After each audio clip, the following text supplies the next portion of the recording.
Hello साथियों, नमस्कार। एक बार फिर से स्वागत है आप सभी का आपके अपने YouTube चैनल के स्टडी पॉइंट में। आज अपन अध्ययन करेंगे कक्षा 12 के राजनीति विज्ञान का प्रथम भाग, समकालीन विश्व की राजनीति का दूसरा अध्याय है सत्ता के वैकल्पिक केंद्र। इससे पहले अपन ने प्रथम अध्याय दो ध्रुवता का अंत है वो पढ़ा था, जिसके बारे में अपन ने विस्तार से चर्चा की है। अगर आपने वो वीडियो नहीं देखे हैं तो प्लेलिस्ट में जाकर उनको विस्तार से देखिए। और उसके पश्चात आज अपन शुरू करने जा रहे हैं सत्ता के वैकल्पिक केंद्र। सत्ता के वैकल्पिक केंद्र है उनके बारे में अध्ययन करेंगे। इस अध्याय में अपन देखते हैं कि जैसे ही शीत युद्ध के दौर की समाप्ति होती है तो दो संभावनाएं बनती है। दो संभावनाएं है वो सामने आई थी। एक तो ये थी कि एक ध्रुव का निर्माण होगा और दूसरी ये थी कि बहुध्रुव का निर्माण होगा। बहुध्रुव है उसका निर्माण होगा। जब एक ध्रुव का निर्माण ये कि संसार में केवल एक ही ध्रुव बचेगा जिसका अपना सुपर पावर होगा, और वो क्या था? यूएसए था। क्योंकि यूएसए पहले से बना हुआ एक ग्रुप था और उसके साथ में यूएसएसआर था। यूएसएसआर का विघटन हो गया तो सब लोग यही सोचते थे कि एक ध्रुव का निर्माण होगा। कुछ लोग ऐसे सोचते थे कि बहुत ध्रुव का निर्माण होगा, छोटे छोटे देशों का निर्माण होगा और छोटे छोटे देश आपस में मिलकर छोटे छोटे समूह है वो बना लेंगे। जैसे ही सोवियत खेमे का विघटन हुआ और सोवियत खेमे के विघटन के पश्चात 1992 में यूरोपीय संघ का है वो स्थापना हुई थी। जो यूरोपीय संघ है उसकी स्थापना हुई, जिसको अपन क्या बोलते हैं? यूई बोलते हैं। तो 1992 में यूरोपीय संघ है उसकी स्थापना हुई थी। अब ये जो यूरोपीय संघ था ये यूएसएसआर के विघटन के पश्चात, यूएसएसआर का जब विघटन हो गया था उसके बाद ये समूह है वो बना था। क्योंकि विश्व में अब एकमात्र शक्ति है वो बची थी अमेरिका। अमेरिका एक बहुत ही शक्तिशाली समूह बन चुका था। अब उस समूह का सामना करने के लिए, मुकाबला करने के लिए उसके एक और समूह है उसकी जरूरत पड़ी। तो यूरोपीय संघ के जो देश थे उन्होंने आपस में मिलकर के और एक संघ का है वो निर्माण किया, जिसको अपन क्या कहते हैं? यूरोपीय संघ कहते हैं। और इसमें कुल है वो 28 देश थे। कुल कितने देश थे? 28 देश थे और इनका 28 देशों का ये समूह था। 28 देशों का एक समूह बना हुआ था। अब ये जो समूह था इसका मुख्य कार्य क्या था? 28 देशों का जो समूह बना दिया यूरोपीय संघ ने, इसका मुख्य कार्य क्या था? ये क्या चाहता था कि जितने भी देश हैं जो इस समूह में शामिल हुए हैं उनकी आर्थिक और सामाजिक स्थिति है वो सुधारने के लिए ये कार्य करता था। यूरोपीय जो संघ है इसका मुख्य कार्य ये भी था कि विकास की रणनीति बनाने का कार्य करते थे। ये के जो देशों का समूह है उनमें किस तरीके से विकास किया जाए उसकी रणनीति बनाने का कार्य करता था। और सामान्य नीतियां इसकी ये रही कि सामान्य नीतियों की बात करें तो ये क्या चाहता था कि जितने भी यूरोपीय संघ में देश हैं उन सभी देशों में समान मुद्रा है वो चलनी चाहिए। समान मुद्रा है वो चलेगी, जिसके कारण है उस देश का क्या होगा? ये जो समूह है उन सभी देशों का विकास होगा। और यूरोपीय जो संघ था उसकी जो मुद्रा थी उसका नाम था यूरो। यूरोपीय संघ की जो मुद्रा थी उसका क्या नाम था? यूरो नाम था। अब ये जो 28 देशों का समूह था इसमें से एक देश है वो 31 जनवरी 2020 2020 को बाहर हो गया। एक देश है वो क्या हो गया? बाहर हो गया। और उस देश का नाम था यूएई या यूनाइटेड किंगडम, ब्रिटेन जिसको अपन बोलते हैं। वो देश है वो इस समूह से बाहर हो गया था।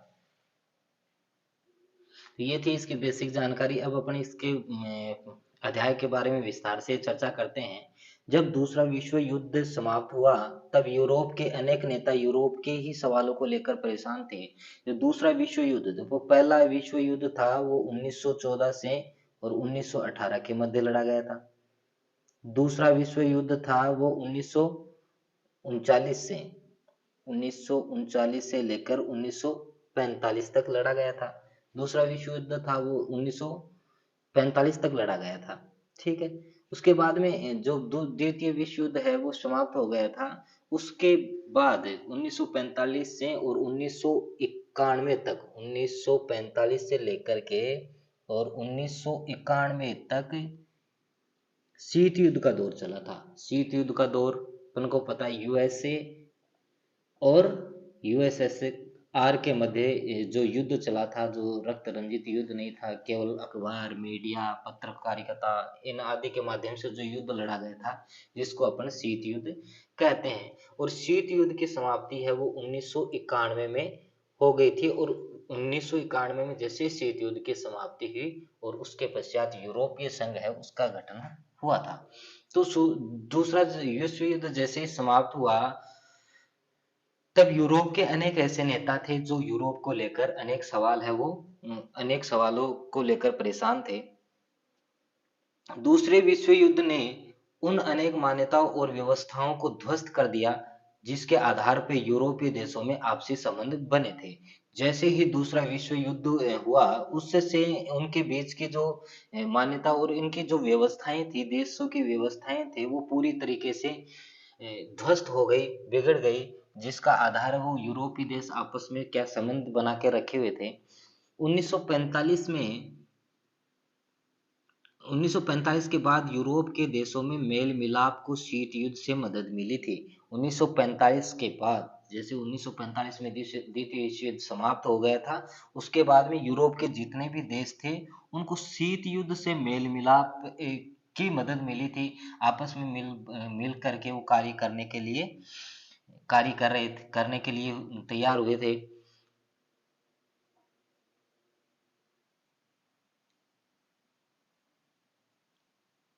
आगे है, अमेरिका ने यूरोप की अर्थव्यवस्था के पुनर्गठन के लिए जबरदस्त मदद की। इसे मार्शल योजना के नाम से जाना जाता है। अमेरिका है, उसने यूरोप की अर्थव्यवस्था को, जैसे ही द्वितीय विश्व युद्ध चला था उसके दौरान यूरोप के देशों में उनकी अर्थव्यवस्था है वो पूरी तरीके से ध्वस्त हो गई थी। और उस अर्थव्यवस्था को पुनर्गठन करने के लिए अमेरिका ने उसकी काफी मदद की थी। और उसको अपन एक किस नाम से जानते हैं, मार्शल योजना के नाम से जानते हैं।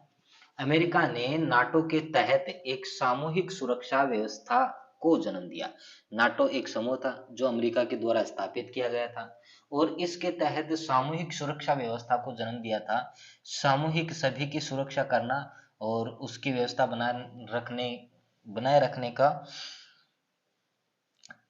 बनाए रखने के लिए उस उन्होंने एक सामूहिक सुरक्षा व्यवस्था को जन्म दिया। मार्शल योजना के तहत ही 1948 में यूरोपीय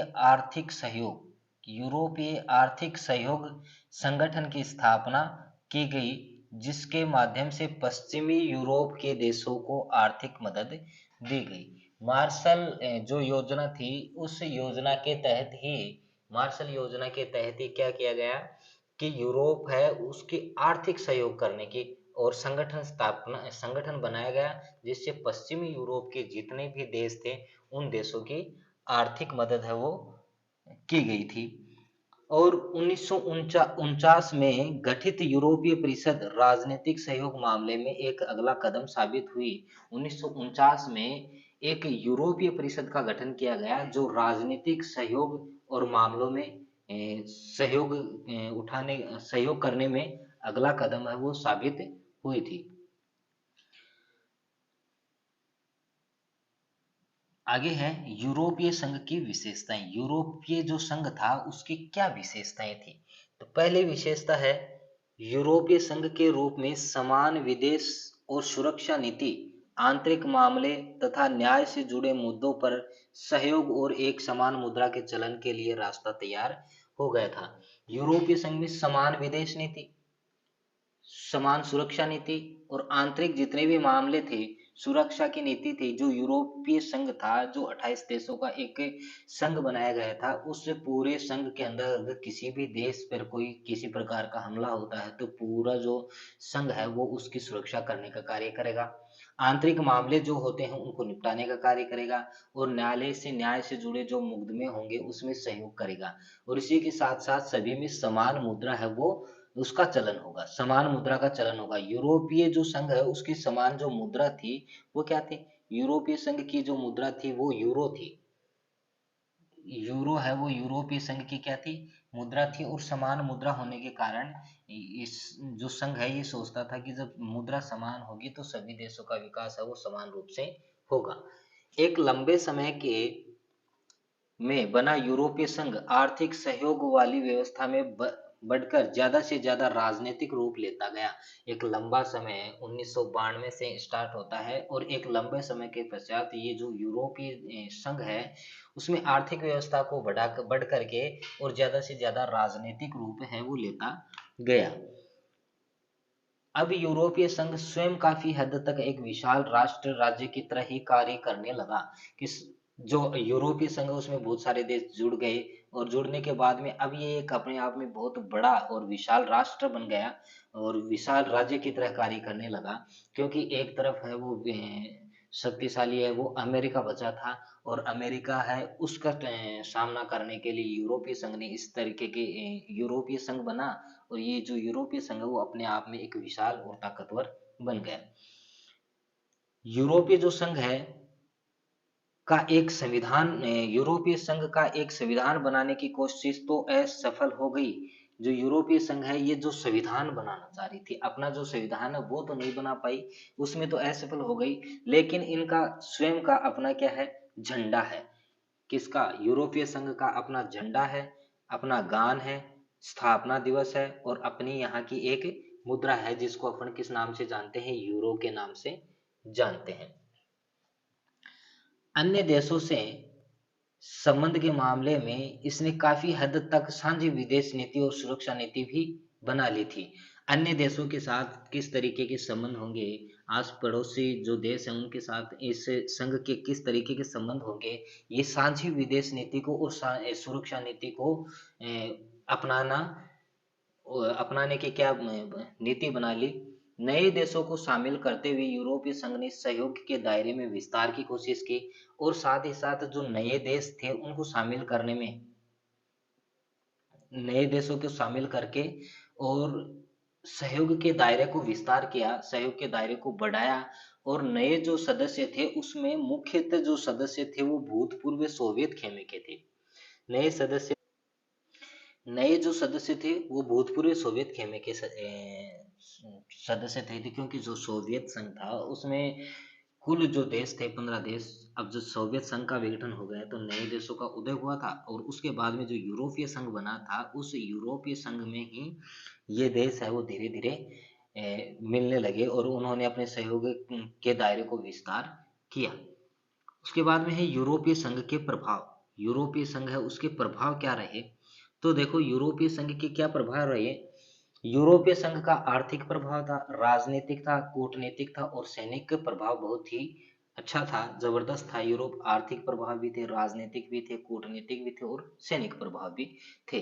तो इसमें बात करते हैं अपन यूरोपीय संघ की आर्थिक प्रभाव की बात करें। आर्थिक स्थिति जो जो यूरोपीय संघ था उसकी क्या रही होगी उसकी अगर अपन बात करें तो 2016 में ये दुनिया की सबसे बड़ी आर्थिक स्थिति थी इनकी। 2016 की बात करें तो दुनिया में सबसे बड़ी आर्थिक स्थिति है वो किनकी थी? यूरोपीय संघ की थी। अर्थव्यवस्था इनकी थी और इसका सकल घरेलू उत्पादन जीडीपी की बात करें, जीडीपी की बात करें तो 2016 में इनका सकल घरेलू उत्पादन है वो करीब करीब 17,000 अरब डॉलर था, जो कि अमेरिका के लगभग बराबर ही था। क्योंकि एक ही तो अर्थव्यवस्था सबसे मजबूत अर्थव्यवस्था उस समय कही जाती थी अमेरिका की। और ये जो यूरोपीय संघ है उसके अगर 2016 की अपन अर्थव्यवस्था की बात करें तो उनकी जीडीपी सकल घरेलू उत्पादन है वो करीब 17,000 अरब डॉलर से भी ज्यादा था, जो लगभग किसके बराबर था? अमेरिका के बराबर था। विश्व व्यापार में इसकी हिस्सेदारी अमेरिका से 3 गुना ज्यादा थी। विश्व व्यापार में इसकी हिस्सेदारी की बात करें तो वो क्या अमेरिका से भी 3 गुना ज्यादा थी। किसकी? यहाँ यहाँ की जो मुद्रा थी यूरो, जिसका वर्ल्ड ट्रेड की बात करें, यूरो जो है उसकी वर्ल्ड ट्रेड की बात करें तो वो अमेरिका से 3 गुना ज्यादा थी। अमेरिका से कितना गुना? 3 गुना ज्यादा थी। अगर अमेरिका की 2 है तो इस यूरोपीय संघ की ये 3 गुना ज्यादा यानी 6। कितनी हो गई? 6 हो गई। 3 गुना ज्यादा इसके विश्व व्यापार में हिस्सेदारी थी। आगे बात करते हैं अपने इसके राजनीतिक प्रभाव की। राजनीतिक प्रभाव है वो यूरोपीय संघ के क्या थे? यूरोपीय संघ का एक सदस्य फ्रांस था। दूसरा, फ्रांस सुरक्षा परिषद का स्थायी सदस्य। यूरोपीय जो संघ था उसका स्थायी सदस्य है वो कौन था? एक तो फ्रांस है वो इसका स्थायी सदस्य था, और दूसरा ब्रिटेन। फ्रांस और ब्रिटेन, ब्रिटेन बाद में हट गया 2020 में। एक तो ब्रिटेन और दूसरा कौन था? फ्रांस। फ्रांस था, जबकि अमेरिका तो अकेला था, तो उसके मुकाबले हो गए ज्यादा। तो ये तो थे स्थायी सदस्य। स्थायी सुरक्षा परिषद का मतलब हो गया जो यूएनओ है उसका, उनके सदस्य थे, परमानेंट सदस्य थे यूएनओ के। और यूएनओ जिनके पास क्या होता है? वीटो पावर होता है। और उन वीटो पावर में जो अपने 2 देश शामिल थे वो थे फ्रांस और एक ब्रिटेन, जो क्या थे? यूरोपीय संघ के सदस्य थे। क्योंकि अमेरिका है वो अकेला इसका सदस्य था। और इसके अलावा जो अन्य देश थे वो इसके क्या थे? अस्थायी सदस्य थे, यूएनओ के अस्थायी सदस्य हैं। यूएनओ के, आपको पता है यूएनओ के कुल है वो 5 सदस्य, स्थायी सदस्य हैं। 5 सदस्य है वो क्या है? स्थायी है। अब वो 5 सदस्य है कौन कौन से हैं? तो अपने को पता ही है, अमेरिका है एक, अमेरिका, फ्रांस, ब्रिटेन,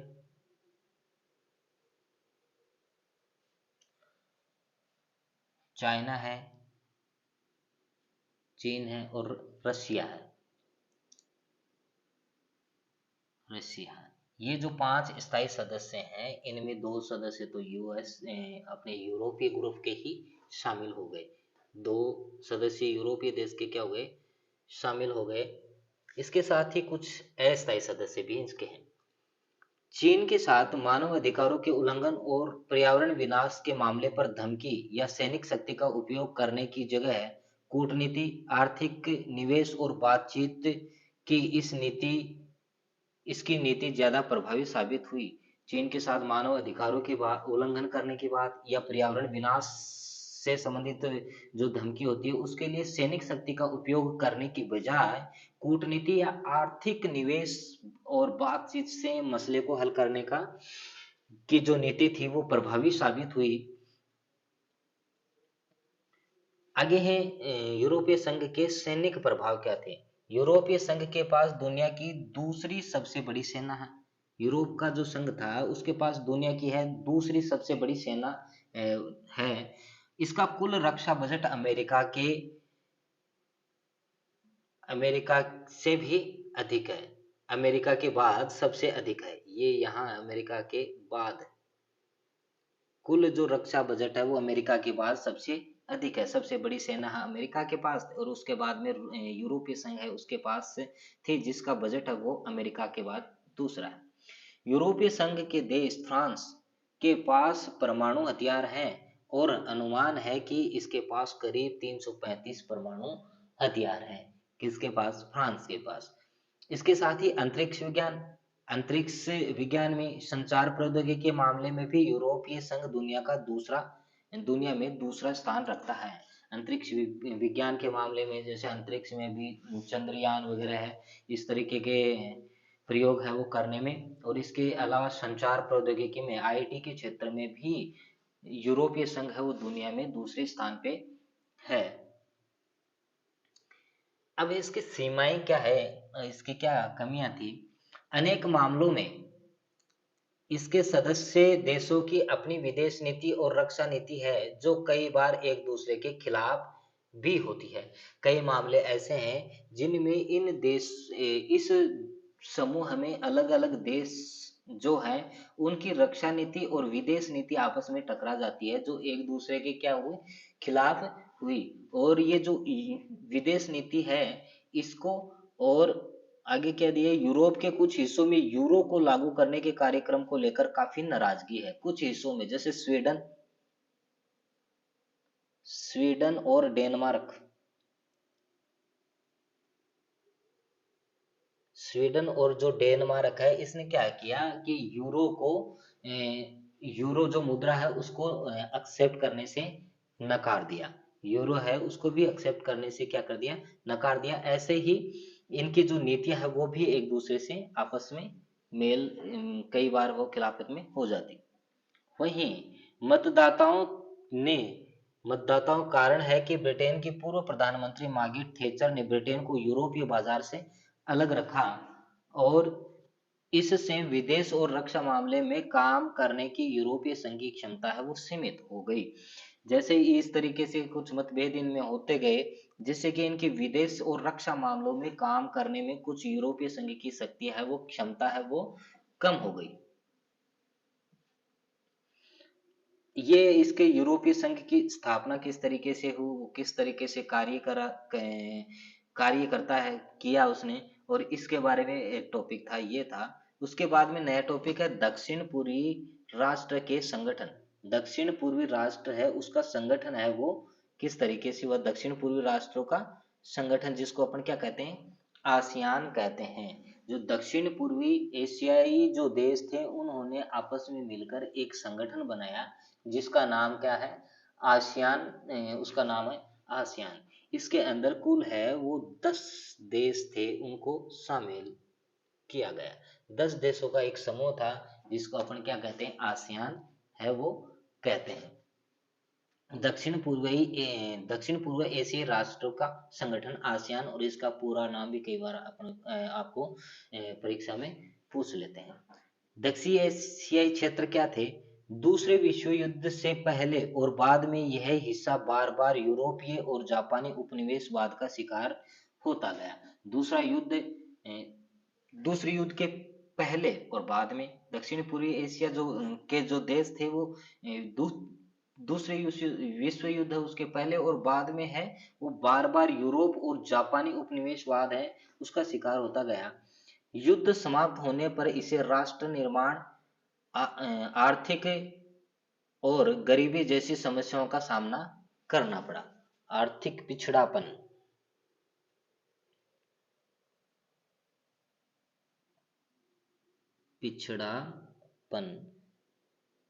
यानी ये जो युद्ध समाप्त हुआ, दूसरा विश्व युद्ध समाप्त हुआ, उसके बाद में राष्ट्र निर्माण में इसको आर्थिक पिछड़ापन और गरीबी जैसी समस्याओं का सामना करना पड़ा। इसे शीत युद्ध के दौर में किसी एक महाशक्ति के साथ जाने के दबावों को भी झेलना पड़ा। शीत युद्ध का दौर जो जब चल रहा था, तब ये जो देश थे, इन देशों पर किसी एक महाशक्ति के साथ जाने का दबाव भी इनके पास था। और उस गुटनिरपेक्ष आंदोलन और बांडुंग सम्मेलन के माध्यम से एशियाई और तीसरी दुनिया के देशों में एकता कायम करने के प्रयास अनौपचारिक स्तर पर सहयोग और मेलजोल कराने के मामले में कारगर नहीं हो पा रहे थे। गुटनिरपेक्ष आंदोलन और बांडुंग जो सम्मेलन था उसके मध्य एशिया के देश और तीसरी दुनिया के जो देश थे उनके मध्य राजनीतिक स्तर पे अनौपचारिक स्तर पर सहयोग और मेलजोल बनाने का जो उपाय था वो कारगर नहीं हो रहा था। 1967 में 1967 में दक्षिण पूर्वी एशियाई जो देश थे, 5 देशों का एक समूह बनाया गया 67 में। उसमें सबसे पहला इंडोनेशिया, मलेशिया, फिलीपींस, सिंगापुर और थाईलैंड जो 5 देश थे वो सबसे पहले इसमें शामिल हुए। इसके बाद के वर्षों में ब्रुनेई, दारुस सलाम, वियतनाम, लाओस, म्यांमार और कंबोडिया भी आसियान में शामिल हो गए और इसकी सदस्य संख्या है वो कितनी हो गई, 10 हो गई। सबसे पहले इसमें भाग लेने वाले 1967 में थे वो 5 देश थे, इंडोनेशिया, मलेशिया, फिलीपींस, सिंगापुर और थाईलैंड थे। लेकिन उसके बाद में 5 देश और है वो इसमें आकर मिल गए और इस प्रकार जो आसियान है उसमें कुल सदस्य संख्या है वो कितनी हो गई? 10 हो गई। आगे है आसियान की स्थापना। और आसियान की स्थापना हो किस तरीके से हुई? आर्थिक रूप से विकास को तेज करना, संयुक्त राष्ट्र संघ के कायदों पर आधारित क्षेत्रीय शांति को बढ़ावा देना। क्षेत्रीय शांति को बढ़ावा देना यूएनओ है, उसका भी मुख्य उद्देश्य ये होता है कि क्षेत्रीय शांति को किस तरीके से स्थापित किया जाए। और उसमें जो स्थायी सदस्य होते हैं 5, उन स्थायी सदस्यों का कार्य है कि शांति स्थापित करना। और इसके अलावा जो अस्थायी सदस्य होते हैं, स्थायी सदस्य परमानेंट और अस्थायी सदस्य हैं वो 2 वर्ष के लिए होते हैं, जो हर 2 वर्ष के बाद में बदलते रहते हैं। तो आसियान जो बना था इसका मुख्य काम क्या था? आर्थिक रूप से विकसित करना और साथ ही जो राष्ट्र संघ के कायदों पर आधारित क्षेत्रीय शांति को बढ़ावा देने का कार्य है वो करते थे। और दूसरा ये जो आसियान था ये है भारत का चौथा बड़ा व्यापारिक भागीदार भी रहा है। सबसे बड़ा व्यापारिक जो मामले अपन व्यापार है वो चीन वगैरह के साथ करते हैं, पर ये आसियान है उसके साथ भी अपन चौथे नंबर पर व्यापार करते हैं भारत के साथ। आसियान की शैली क्या थी? अनौपचारिक, टकराव रहित। अनौपचारिक हो, टकराव रहित, सहयोगात्मक मेल मिलाप, टकराव रहित, एक दूसरे के साथ युद्ध नहीं करना, मेल मिलाप से रहना, सहयोग की भावना है वो रखना, कामकाज में राष्ट्रीय सार्वभौमिकता का सम्मान महत्वपूर्ण है। कामकाज करने में राष्ट्र की सार्वभौमिकता है वो समान महत्वपूर्ण रखती है। आसियान समुदाय जो है इसमें देखो 3 मुख्य समुदाय थे। आसियान सुरक्षा समुदाय, आसियान आर्थिक समुदाय, आसियान सामाजिक सांस्कृतिक समुदाय। ये क्या है? आसियान सुरक्षा समुदाय है, आर्थिक समुदाय है और सामाजिक सांस्कृतिक समुदाय है। 3 प्रकार के समुदाय है वो हैं। तो पहले चर्चा करते हैं अपन। पहला जो समुदाय है वो है आसियान सुरक्षा समुदाय। आसियान सुरक्षा समुदाय क्षेत्रीय विवादों को सैनिक टकराव तक न ले जाने की सहमति पर आधारित है। जो भी क्षेत्र के विवाद हैं, इन सीमा से संबंधित जो भी विवाद हैं, उनको सैनिक टकराव यानी 2 देशों के मध्य युद्ध हो इस स्थिति तक जाने में, उस स्थिति तक ले जाने में ये क्या सहयोग नहीं करती है। ये चाहती है कि जो सैनिकों तक है वो क्षेत्र का विवाद वो नहीं पूछे, उसको आपसी सहयोग के द्वारा अपन सुलझा सकते हैं, इस पे आधारित थी। दूसरी, 2003 तक कई समझौते हुए, हर सदस्य देश ने शांति, निष्पक्षता, सहयोग को बढ़ावा देने के लिए वचनबद्ध थे। 2003 तक कई देशों के मध्य आपसी समझौते हुए और उस सदस्य देश थे उन्होंने शांति से रहना, निष्पक्षता, बिना पक्ष के निष्पक्षता के साथ कार्य करना, सहयोग को बढ़ावा देना आदि जो विचार थे उसके लिए वचनबद्ध थे। तीसरा है सदस्य देशों की सुरक्षा और विदेश नीतियों में तालमेल बनाने के लिए सदस्य देश हैं उनकी सुरक्षा करना और विदेश नीतियां, विदेश के साथ किस तरीके के संबंध है वो हो उसके में तालमेल बनाने के लिए 1994 में आसियान ने 1994 में आसियान है उसने ARF क्षेत्रीय मंच की स्थापना की। ARF याद रखना, इसको ध्यान रखना। आसियान ने 1994 में ARF की स्थापना की जिसको क्षेत्रीय मंच बोलते हैं। विदेश नीति, सुरक्षा नीति, सुरक्षा के तरीके से या विदेश के तरीके से अगर कोई विदेश नीति का मतलब क्या होता है? जैसे विदेश के साथ किस तरीके के संबंध है। अगर कोई विदेश से कंपनी भारत देश में या किसी अन्य देश में कार्य करने दूसरे देश से आती है तो उसके साथ किस तरीके से उनका मतलब टैक्स वगैरह की स्थिति है वो क्या रहेगी, वो संबंध है वो डिसाइड किए जाते हैं।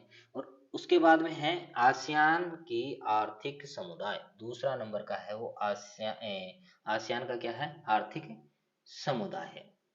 पहला था आसियान का सुरक्षा समुदाय और दूसरा है आसियान का आर्थिक समुदाय। ये क्या था?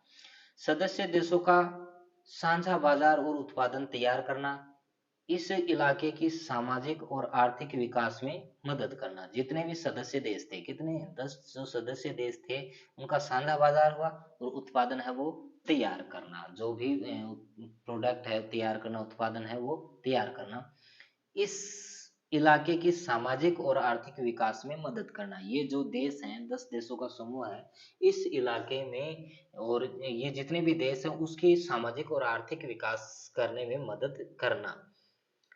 इस क्षेत्र के देशों के आर्थिक विवाद को निपटाने के लिए मौजूदा व्यवस्था को सुधारना। अब ये जो देशों का समूह है, इस क्षेत्र में आर्थिक विवाद, आर्थिक स्थिति को लेकर जो विवाद है उसको निपटाने के लिए मौजूदा जो स्थिति है उसको सुधारना।